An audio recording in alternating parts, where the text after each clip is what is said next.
নমস্কাৰ ফ্ৰম খিলঞ্জীয়া বিৰিয়ানী। চ' আজি ছানডে স্পেচিয়েল থালি আকৌ এবাৰ লৈ আহিছোঁ। চ' আজি আমাৰ থালিখনত আছে মাছৰ আঞ্জা, যিটো কচুথুৰিৰ লগত বনোৱা হৈছে, আৰু কৌপাতত দিয়া গাহৰি, যিটো ভাপত দি বনোৱা হৈছে, কচুৰ চাটনি আছে।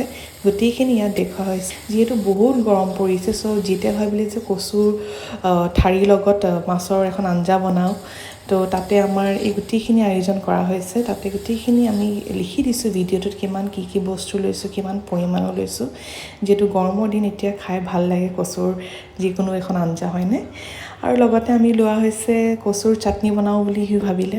চ' কচুৰ চাটনি, এয়া গোটেইখিনি বস্তু দিয়া হৈছে, বইল কৰি পিনে গোটেইখিনি, আৰু পটাত পিচি দিয়া হৈছে। আপোনালোকৰ যদি পটা নাই, তেনেহ'লে আপুনি মিক্সাৰ গ্ৰাইণ্ডাৰটো গ্ৰাইণ্ড কৰিব পাৰিব। আৰু লগতে আমাৰ এতিয়া গাহৰি ৰেচিপিটোত মেইনলি আমি এইবাৰ জিতে লৈ আহিছে আমৰ আদা। বহুতে খাইছে নে মই নাজানো। আমৰ আদাটো বিৰাটেই ধুনীয়া, বিৰাটেই একদম আম গোন্ধাই, মানে একদম নাম যেনেকুৱা আৰু গোন্ধটো তেনেকুৱা, সোৱাদো তেনেকুৱা। তো ইয়াত গোটেইখিনি বস্তু আয়োজন কৰা হৈছে ভাপত দিবলৈ কাৰণে, যিটো জিতে কৌপাতো পালে। কৌপাতকেইখন বিৰাটেই ষ্টিমৰ কাৰণে বিৰাট মানে ইউজ কৰা বস্তু আমাৰ অসমীয়া হেৰিত।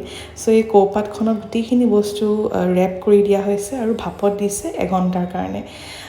আমৰ আদাৰ যিটো গোন্ধ ওলাইছে, খাই চাব, মানে যদি খোৱা নাই নিশ্চয় খাব। আৰু এই আমাৰ গোটেইখিনি ৰেচিপি আজি দেখালোঁ, এনেকৈ মৰম দি যাব। Thank U.